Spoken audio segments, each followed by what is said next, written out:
Hi, I'm Stephen Howard. I'm course manager for HND and BA Honours Game Design for Industry top-up here at Cornwall College, Camborne.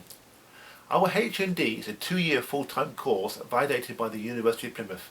And as the course name suggests, our main USP is that we are heavily linked to industry, unlike many other games courses in the country. We are also the first college to offer game design in this county, i.e. Cornwall. Before the staff and myself wrote both courses, I contacted many games and animation studios along with publishers asking what they think a good game course should be delivering. From their feedback and advice, the module content for the course was created. Why do this?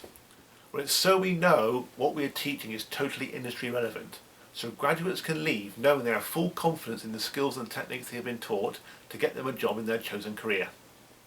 As a result of our excellent links to industry, many of our assignment briefs are real-world briefs linked to real clients or competition-based briefs. Many colleges and universities don't do this, which is really silly if you think about it.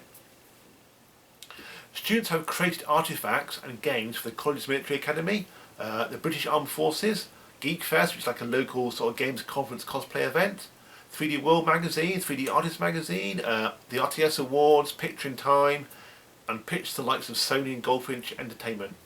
Again, why do this? Well, many game studios advertising jobs normally ask for around 2 years of relevant experience of creating games or experience of working in other creative industries. We can offer that to you.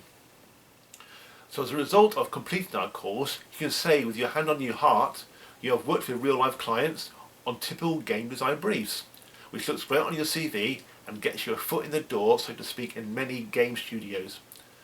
Some of our students have gone on to work for the likes of Specialism Games in London, Tiger X, Antimatter Games, or even set up their own studios or even are working freelance. Also, our HND students normally progress onto our BA top-up Game Design for Industry course. So here's like a brief breakdown of our course using a few videos for examples. Okay, so our course is basically like 2 years full-time, meaning you are normally in 2 days a week. But we obviously encourage you to be as much as you possibly can to get the most out of the teaching, as well as the hardware and software. Normally first years are in on Mondays and Tuesdays, and second years are in on Wednesdays and Thursdays. Once you have your college email, this allows you to download the full Autodesk educational suite for free, so you can gain use of software such as 3D Max, Maya and Mudbox, amongst others.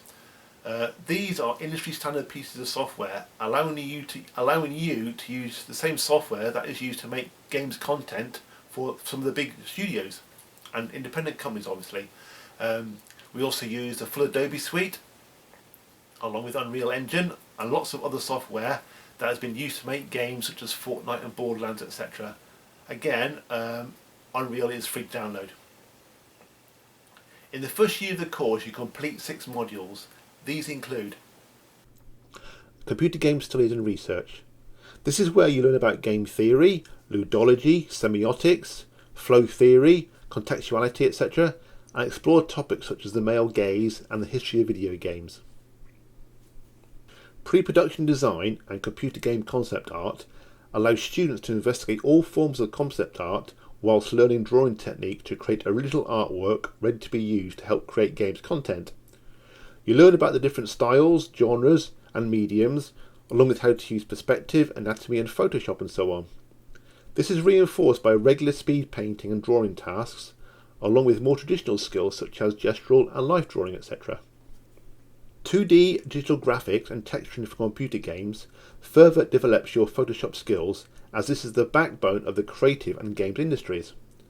You learn about how to use all the tools to create posters, along with how to create a variety of texture types such as diffuse, normal and bump maps ready for use on 3D models. A big part of this module is learning how to use 3D Max to create meshes ready for use in any games engine. The importance of polygon count is taught, along with how best to hard surface model, unwrap them, and then texture them using Photoshop. All vital techniques heavily used in the industry. The first team module students get involved with is Animation Principles. Here is where students create traditional animations ready to be entered into a variety of competitions such as the RTS Awards. Why use traditional animation? Well, as per the feedback from many animation and game studios, they think it's the best way to learn about the principles of animation, such as squash and stretch, etc., using a variety of techniques such as stop motion, cutout, or even cell animation. It's great fun and it introduces students to teamwork, along with how to sculpt characters, make sets, and film, most of which will be taught digitally later. 3D modelling and animation for computer games is the first client-based brief. Again, a team project where you had to create a cutscene for a promotional video for a local laser tag business called Bombardingers. They have a pirate-based theme there, which the students use as a starting point for their productions. Students are introduced to 3ds Studio Max to learn how to 3D model and animate assets to a strict design pipeline following typical industry practices and techniques. How to create characters, vehicles and environments is taught, along with how to add various effects and modifiers to produce complex designs.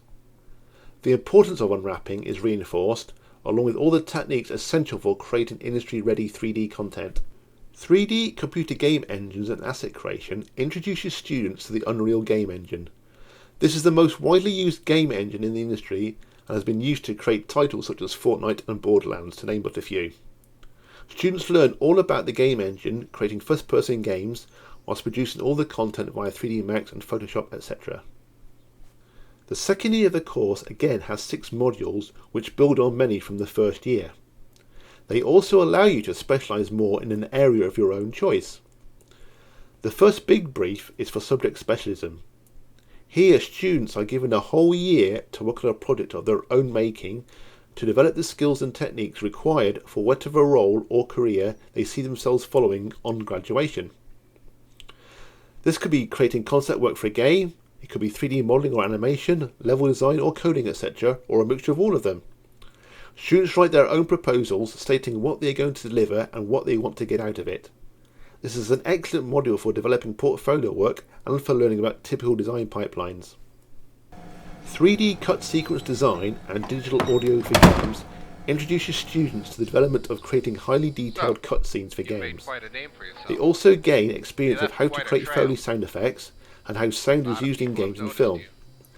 They learn more advanced techniques such as how to create characters, light scenes, create visual effects, and add speech and so on.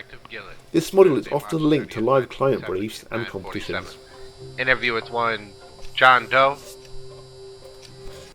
3D character animation and motion capture for computer games gives students the chance to experiment with a variety of rigging and animation techniques to create animation sets for games.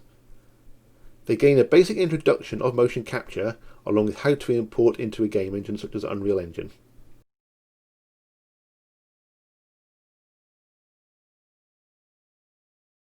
Level design and production for computer games is one of the major modules from the second year. It's one of the most important as it allows students to pitch their ideas to a real-life game designer or publisher to gain valuable feedback before going on to produce the final game prototype using Unreal Engine. This is a team-based brief which allows students to make the most of their specialisms. Professional practice is again an important module, as students gain more experience of working on a real client or competition-based brief. In the past, students have worked on creating 3D imagery for 3D World magazine and 3D Artist magazine, which is published globally, along with producing board games for the College's Military Academy and the British Armed Forces. Students gain really valuable experience of working to tight deadlines, along with producing quality artwork and content. As part of this module, students also prepare their work for exhibition, producing show reels, games and stills ready for the College's summer show, which is often attended by visitors from a variety of creative industries. Many students have gained employment or even sold their work as part of this show. Game Design and Development Project is another client-based module. Here students in teams or as individuals create online or mobile games using Construct 2 or 3. These games are often 2D based whilst helping to expand the students' knowledge of coding. Students have created games for GeekFest, which is like a local games conference, also for many local businesses, and for a client who wanted to work with secondary schools wishing to improve their knowledge of the Cornish language, myths, locations and people and so on. After graduating from the HND, Most students progress onto the BA Honours Game Design for Industry 1-year top-up course to finish their degree here at Cornwall College Camborne. If students decide to do this straight after the HND, the cost of the BA is reduced.